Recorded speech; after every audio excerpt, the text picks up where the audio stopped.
Ca o prelungire a Comisiei Economice, a răspuns doamna Zaharia și vreau să vă dea câteva explicații din delegație.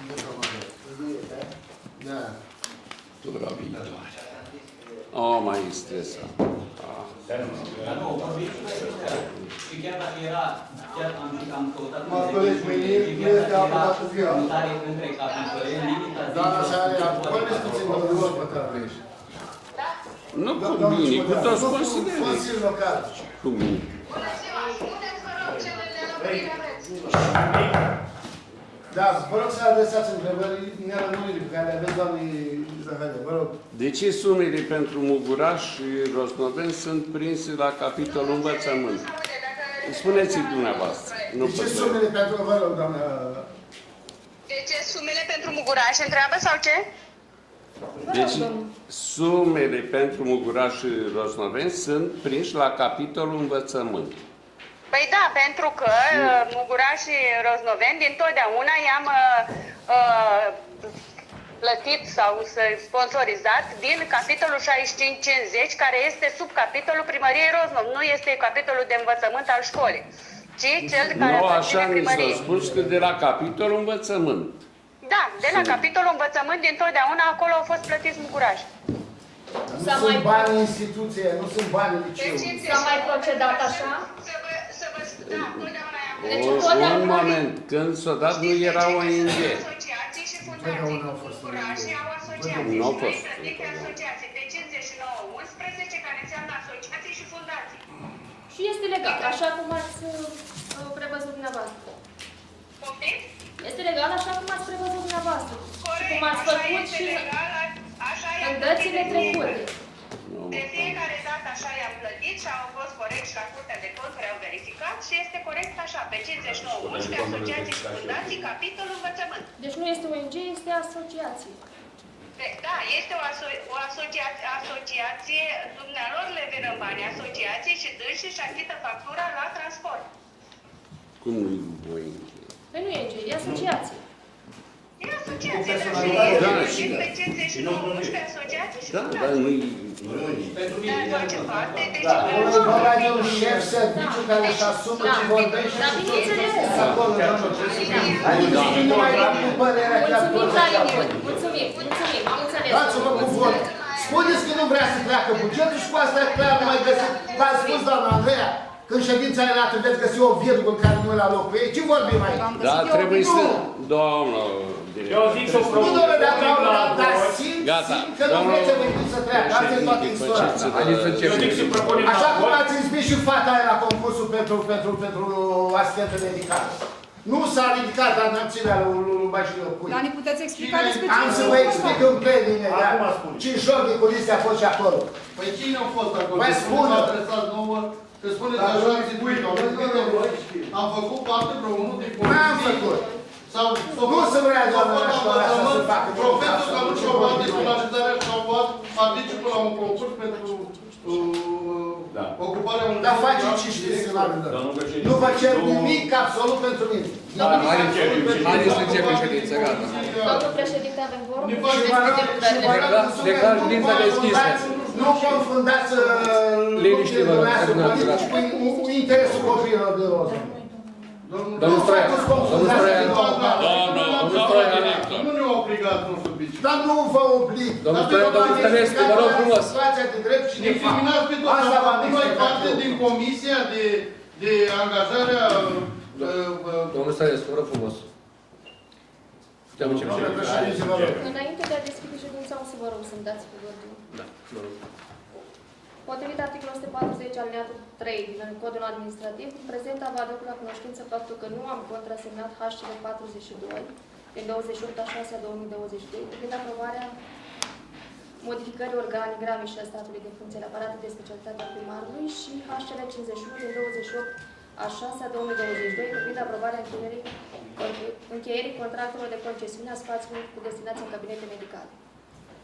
Deoarece le-am considerat ilegale și pentru aceasta s-au trimis instrucții prefectului obiecții cu privire la legalitatea hotărârilor mai sus menționate. Și să vă rog să menționați asta în procesul de plată. Mulțumesc. dați voi. Vă rog, domnule. Ne puteți spune Și nouă, de ce le-ați considerat ilegale, conform cărui articol, a cărei legi, a cărei, adică știți o motivație la ceea ce ne-ați trimis dumneavoastră pe mail și la ceea ce ne-ați Motivațiile ar citit fi mai acum. multe, dar o să vă spun așa succint ca să înțelegeți.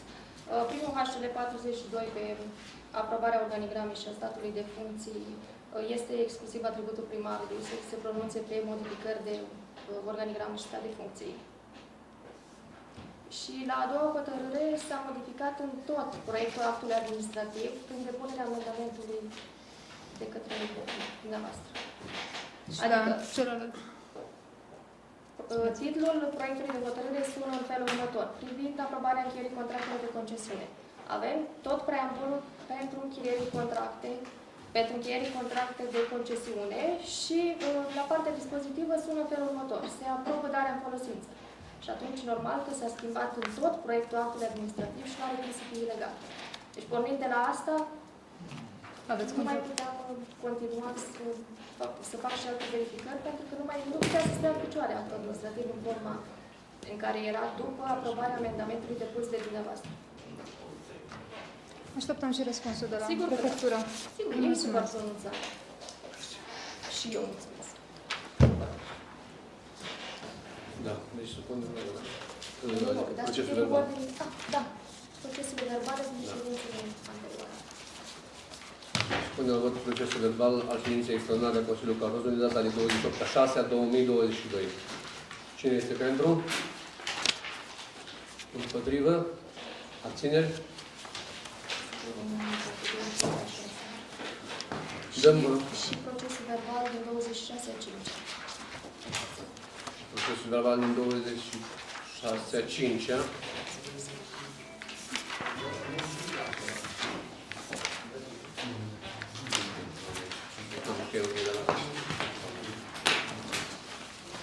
Punem la vot și procesul verbal al ședinței ordinare a Consiliului Local Rozul din data de 26/5/2022. Cine este pentru? Împotrivă? Abțineri? Deci să ținem la nevoie și de judecătorul. O să vă rog să-mi permiteți să fac o precizare. Vă rog. Procesul verbal s-a făcut după înregistrare, adică s-a luat aproape cuvânt cu cuvânt din ceea ce s-a discutat acolo. Dacă vă uitați în procesul verbal din data de... 25. Dați-mi puțin. O să vedeți și asta poate observa oricine.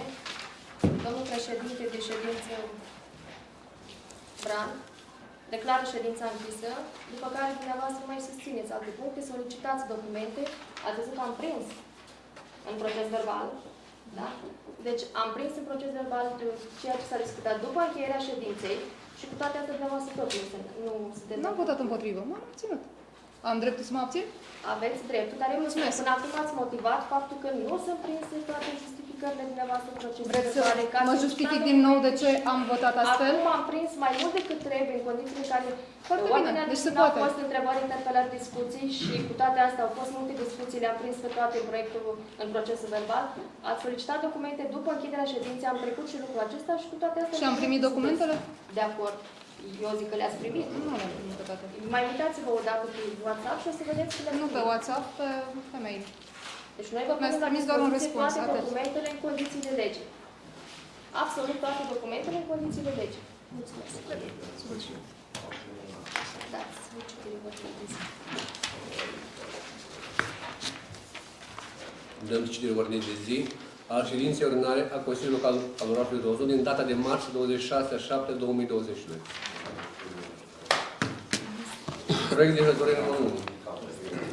Proiect de hotărâre privind aprobarea modificării hotărârii Consiliului Local numărul 2 din 28/1/2021.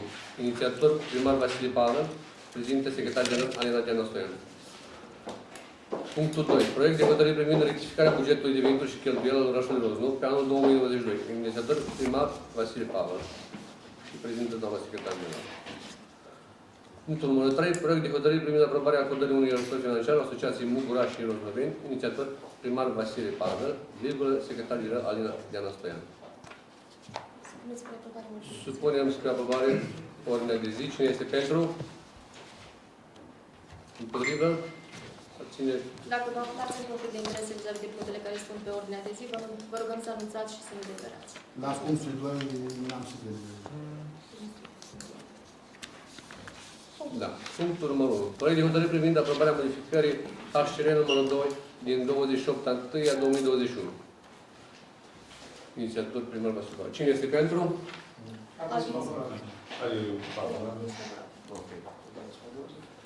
Cine este pentru? Împotrivă? Numai puțin, numai puțin. Deci cine este pentru?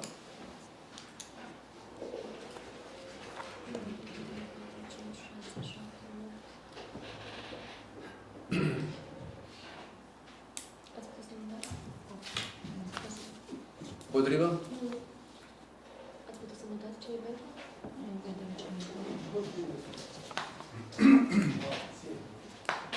Nu, pentru, ca să putem nota cine e pentru. Domnul Stroia, domnul Stahie, domnul Căpățână, domnul Balașa, domnul Buriană, domnul Bădângă, domnul Cojoga, domnul Stan. Câte voturi sunt? 6, 7. Proiect respins. Și împotrivă? Abțineri?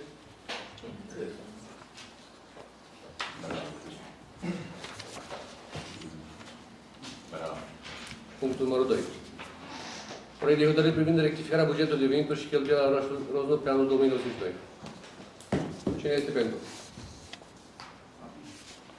Avizul? 1, 2, 3, 4, 5, 6, 7. Același persoană. Proiect respins. Împotrivă? Abțineri?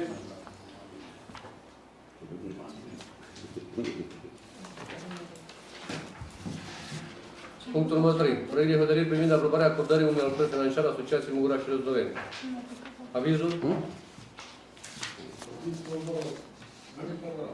Cine este pentru? Nici nu-și mai are rostul punctul ăsta. Deputatul nu poate să retragă de pe ordinea de zi, trebuie supus spre aprobare. Nu mai putem. Întrebați, da? Cine este pentru? Automat. Cine este pentru? Nu, nu, nu. La Mugurat suntem toți. Este favorabil? Nu e sus. 1, 2, 3, 4, 5, 6, 7. Până banii erau prevăzuți în buget. 11. Da? Când o să Rectificarea rectifice de bugetul, buget. vor primi bani. Vor primi bani. Eu vând Deci cu s-a pielea aprobat. ursului din pădure acum, ce Da, era cu tehnic da, vorbit. da. Nu? Păi nu vând pielea ursului din pădure? Îți de acord să-i dau bani, dar nu-s de acord să iau bani de acolo ca să-i dau bani.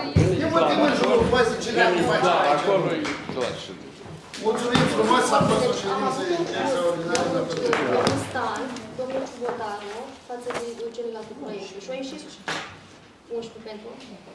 O să vedem pe înregistrare. Eu am votat pentru. Toată lumea a fost pentru. La ce? Am înseamnă dreptul de și public și de a face anumite constatări. La ultimul proiect, toată lumea a fost de acord, nu?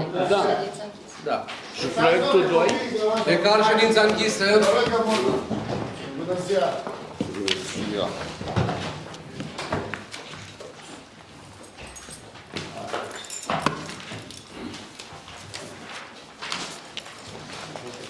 Doamna secretar, puteți să-mi înapoiați dosarul pe care l-am depus pentru inițiativa cetățenească ca să pot să continui demersurile. La mine. Dosarul este la dumneavoastră și trebuie redepus. Da? Deocamdată a fost, dosarul a fost verificat. Cred că ați primit și dumneavoastră. Dosarul nu este la mine. Probabil că este la primul. L-am depus la L-ați depus la registratură, nici într-un caz la secretarul general. Deci eu nu pot să vă dau ceva ce nu am. Atunci de unde trebuie să iau? De la registratură unde am mers trebuie să depun cerere ca să-l... Mă rog, da, faceți în scris, solicitați în scris și veți primi dosarul.